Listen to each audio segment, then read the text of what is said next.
Hello, everyone, and welcome to English Pod. My name is Marco. My name is Catherine, and today we've got a very interesting lesson for you all about building your vocabulary. So we're trying to describe personalities. You're going to learn tons of new words. Exactly, and as you said, we're going to describe people's personalities, so not their physical attributes. We're going to concentrate on how they are in personality-wise and stuff like that. Their character. That's right. So let's take a listen to today's dialogue for the first time, and we'll be back in a moment to talk about some of these great words.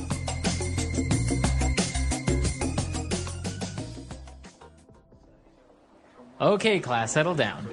I have the results of your individual personality tests. I am going to hand them out, and if you'd like, you can read them out loud to the rest of the class. I'll read mine. Okay, go ahead. It says here that I am adventurous, outgoing, and easygoing. It says that I'm a little superstitious and occasionally naive. That's not true. Well, the test isn't 100% accurate. Is that all it says? No. It also says that I'm open-minded with great ambition, but that I can also be reckless and clumsy. This is stupid. Okay. Anyone else want to read theirs? I'll go. It says that I'm an extroverted, well-balanced person. It says I am generous, outspoken, and very diligent. This is so true. It also says that I am a magnanimous, eloquent, and daring. This is totally me. Whatever. These tests are baloney.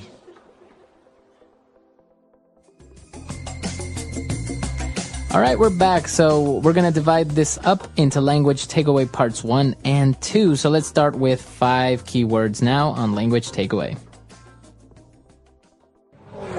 Language takeaway. The first adjective that came up was adventurous and outgoing. Outgoing, that's a good one. Outgoing is a great one. So you think of the word out. That means moving out, going out. Outgoing means someone is very comfortable talking to strangers or talking to people that they don't know very well. For example, my brother is very outgoing. He loves meeting new people. He loves starting conversations with strangers. So the opposite would be shy. That's right. right. The opposite. Okay, so outgoing. And then it also described this person as being a little superstitious. Okay, superstitious is very interesting because it's hard to describe since everyone's superstitions are different. In many cultures, there are different superstitions. So, for example, in America, we say that walking under a ladder is bad luck. Okay, or opening an umbrella inside is bad luck. So if you believe that your actions will bring you bad luck, you're probably superstitious. Okay, very good. So if you are superstitious, you believe in superstitions. That's right. So, Marco, are you superstitious? Do you No. think that black cats bring bad luck? No, not at all. No. No. Interesting. All right. And this is also an interesting word, a way to describe people who are very believing, a person that is naive. Okay, you said this already. Naive means that someone generally believes most things that you tell them. Right. So if I told you, Marco, hey, did you know that it's supposed to rain frogs tomorrow? No way. Really? Yeah, really. No. If Marco believes me, he's naive. Right. That means that, probably not going to rain frogs tomorrow, but he believes everything I say, so he's a little bit naive or inexperienced. So naive is not really a bad way of describing a person, is it? No, but it can be. So you want to be careful. Some people, if you say that they're being naive, it's offensive. So you have to be careful when you say this. Okay. Moving on, we also had an interesting adjective that described another person, and it was to be reckless. I can also be reckless. Reckless. Okay, so someone who is reckless often does things without thinking, sometimes things that are dangerous. For example, Marco, I think that driving a car without wearing your seatbelt is very reckless. Okay, that means that you're not thinking about safety. Right. So a person that is reckless is kind of a synonym of being a little bit dangerous to be around. That's right. Or someone who does things without thinking about their consequences, their results. Okay. And also, along with reckless, the test said that this person was clumsy. Oh, I love this word. There was a very famous commercial when I was growing up in America on the television. It was all about young students at high school who are clumsy, and so they should buy this special folder for their schoolwork to help them because they're so clumsy. And they're dropping their papers and their books. Exactly. So someone who is clumsy often falls down or hits their head or trips or drops their things. If I drop something on the floor and break it, my mother might say, "You're so clumsy. Clumsy fingers. You should be more careful." Yeah. So clumsy, is this insulting if you say, "Oh, you're so clumsy"? No, it's not so bad. Okay. There are worse things to say. But if someone often drops things, you can call them clumsy. Or you can also say, "You're such a butterfingers." Butterfingers. That means that your fingers are like butter. They're very slippery. You drop everything. Okay. So clumsy and reckless, they are negative adjectives, right? They're saying that you do things wrong. So it's not really a good thing to be reckless or clumsy. No, it's not really a good thing. These are not positive characteristics. Okay, good. So we took a look at those 5, which are very good about one of the people that took the test. Let's move on now to more language and more adjectives on Language Takeaway Part 2. Language takeaway. All right, so in this part, we're going to take a look at positive attributes about a person, right? They're all good things about someone. That's right. And this first one is very good. Extroverted. Extroverted. A person that's extroverted. So a synonym of this word is outgoing. Okay, so it's pretty much the same thing. That's right, because extro means going out. Out. So in this case, someone who is extroverted often meets new people, goes out and does social things, goes to the movies, goes out with friends, meets strangers, talks to strangers. Again, it's like being outgoing. Someone who's comfortable with new people. And what about the opposite? So we said that shy is the opposite of outgoing. What would be the opposite for extroverted? Extroverted's opposite is introverted. Intro means in, not out.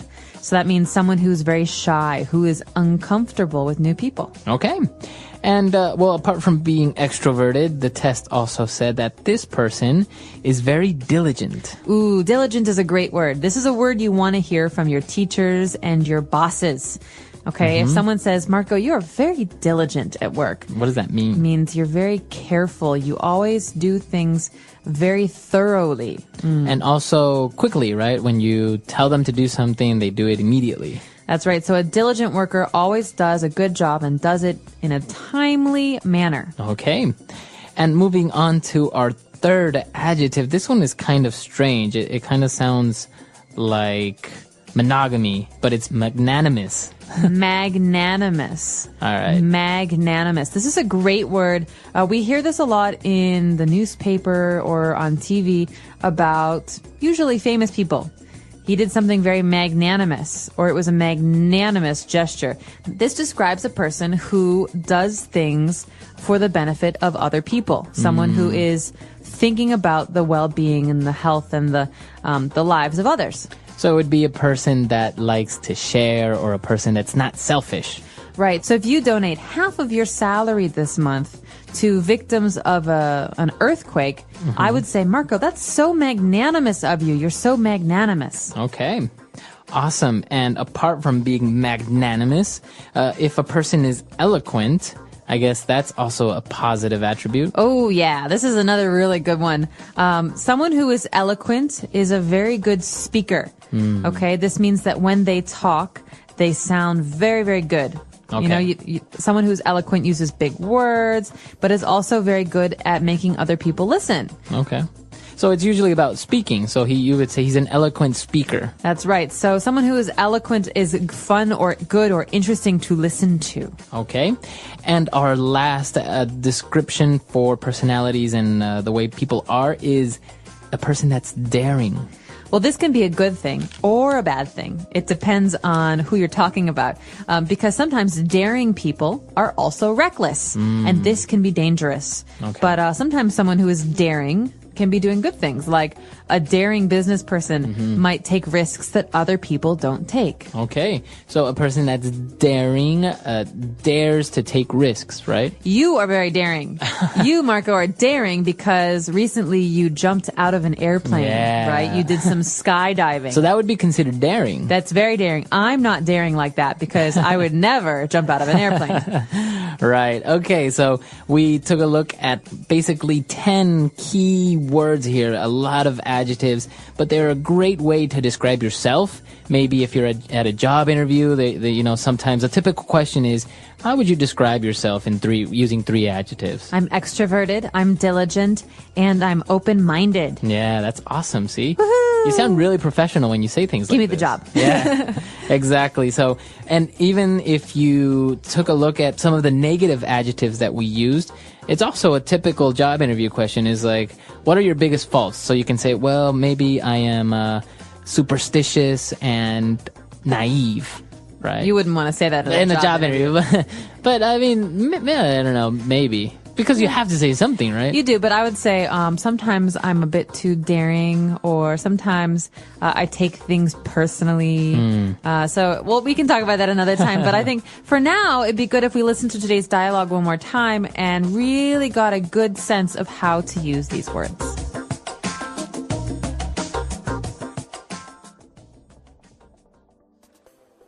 Okay, class, settle down. I have the results of your individual personality tests. I am going to hand them out, and if you'd like, you can read them out loud to the rest of the class. I'll read mine. Okay, go ahead.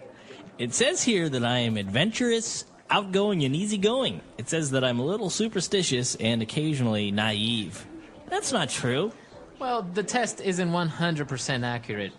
Is that all it says? No. It also says that I'm open-minded with great ambition, but that I can also be reckless and clumsy. This is stupid. Okay. Anyone else want to read theirs? I'll go. It says that I'm an extroverted, well-balanced person. It says I am generous, outspoken, and very diligent. This is so true. It also says that I am a magnanimous, eloquent, and daring. This is totally me. Whatever. These tests are baloney.